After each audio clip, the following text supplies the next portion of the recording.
फुटलेल्या 6 खासदारांची एक चूक त्यांना अपात्र ठरू शकते. एकनाथ शिंदे यांच्याबरोबर 6 खासदार गेले खरे, पण अजूनही त्यांच्या मागे अपात्रतेची टांगती तलवार आहे. त्यामुळे त्यांना प्रत्येक पाऊल हे जपून ठेवावं लागेल.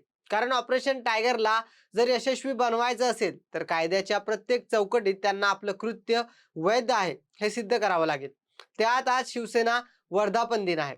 शिवसेना वर्धापन दिन हा फक्त सोहळा किंवा कार्यक्रम नसून तो शिवसैनिकांसाठी सण असतो. याच शिवसेना वर्धापन दिनाला या 6 खासदारांना विशेष खबरदारी घ्यावी लागणार आहे.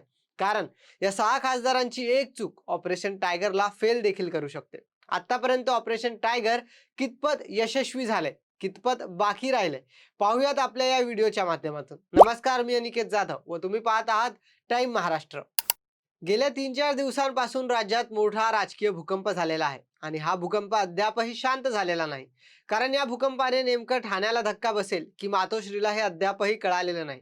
दोन्ही शिवसेना म्हणजे शिंदे गट व ठाकरे गट आपल्या परीने या निर्माण झालेल्या परिस्थितीला आपल्या बाजूने फिरवण्याचा प्रयत्न करत आहेत. उद्धव ठाकरे व एकूणच ठाकरेंची शिवसेना ही मागील फुटीपेक्षा या फुटीनंतर अधिक सजगतेने पावलं उचलताना दिसत आहे.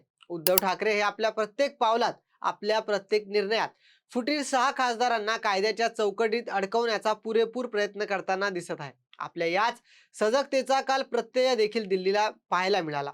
काल दिल्लीत ठाकरेंच्या संसदीय पक्षाचे गटनेते अरविंद सावंत यांनी खासदारांना व्हीप बजावला. या व्हीपनुसार लोकसभेतील सर्व 9 खासदारांना दिल्लीत बोलावलेल्या बैठकीत हजर राहणे बंधनकारक होते. परंतु या बैठकीत लोकसभेचे फक्त 3च खासदार हजर राहिले. यामध्ये पहिले म्हणजे व्हीप बजावणारे अरविंद सावंत, दुसरे म्हणजे अनिल देसाई व तिसरे म्हणजे राजाभाऊ वाजे. हे 3 खासदार वगळता उर्वरित 6 खासदारांनी व्हीपचे उल्लंघन केले आहे आणि याच कारणाने ते अपात्र देखील ठरू शकतात.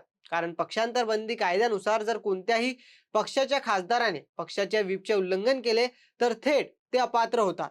परंतु खरा ट्विस्ट येथेच आहे. कायद्यानुसार जर पक्षाच्या खासदाराने व्हीपचे उल्लंघन केले तर ते अपात्र ठरतात. पण या 6 खासदारांनी आपला वेगळा गट स्थापन केला आहे अशी माहिती मिळत आहे. म्हणजे जर हे खासदार पक्षातच नसतील तर त्यांच्यावर पक्षाचा व्हीप कसा लागू होणार? यामध्ये आता सर्वात महत्त्वाचा विषय आहे तो खासदारांच्या वेगळ्या गटाचा. पण फुटीर 6 खासदारांनी लोकसभेमध्ये आपला वेगळा गट तयार केला आहे का? किंवा वेगळा गट स्थापन करण्यासाठी लोकसभा अध्यक्षांना पत्र दिलंय का?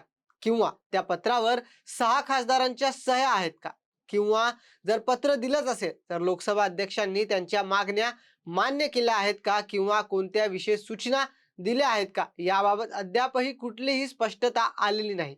त्यामुळे ऑपरेशन टायगर हे यशस्वी झालं असं म्हणता येणार नाही. विधितज्ञ उज्ज्वल निकम यांच्या मते जे 6 खासदार ठाकरे गटातून फुटले आहेत त्यांनी अद्याप पक्षाचा राजीनामा दिलेला नाही. याचा अर्थ ते आताही पक्षाचे नेते आहेत.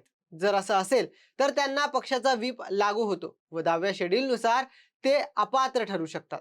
परंतु जर व्हीप लागू व्हायच्या आधी त्यांनी लोकसभा अध्यक्षांना पत्र देत आपला वेगळा गट व वेगळा गटनेता निवडला असेल तर त्यांना व्हीप लागू होणार नाही. त्यामुळे या संपूर्ण प्रकरणात मोठा सस्पेन्स अजूनही कायम आहे. परंतु आज शिवसेना वर्धापन दिनी मोठा खेळ होऊ शकतो. काही वृत्तांनुसार 6 फुटीर खासदार आज शिंदेच्या शिवसेनेच्या मेळाव्याला हजर राहण्याची शक्यता वर्तवली जात आहे. परंतु जर असं झालं तर हे 6 खासदार विरोधी पक्षाच्या कार्यक्रमात गेले म्हणून देखील अपात्र होऊ शकतात. कारण या खासदारांनी आतापर्यंत तरी ठाकरेंच्या शिवसेनेचा राजीनामा दिलेला नाही. याआधी अशाच एका प्रकरणात विरोधी पक्षाच्या व्यासपीठावर उपस्थित राहिल्याने समाजवादी पक्षाचे नेते शरद यादव हे खासदार म्हणून अपात्र झाले होते. त्यामुळे जर हे 6 खासदार आज वर्धापन दिनाला शिंदेच्या मेळाव्यात गेले तर त्यांची देखील याच प्रकारे शिकार देखील होऊ शकते. म्हणजे ते देखील अपात्र ठरू शकतात. तरी या संपूर्ण प्रकरणावर आपलं मत काय हे आम्हाला कमेंटमध्ये नक्की सांगा आणि व्हिडिओ आवडला असेल तर लाईक, शेअर आणि सबस्क्राईब जरूर करा.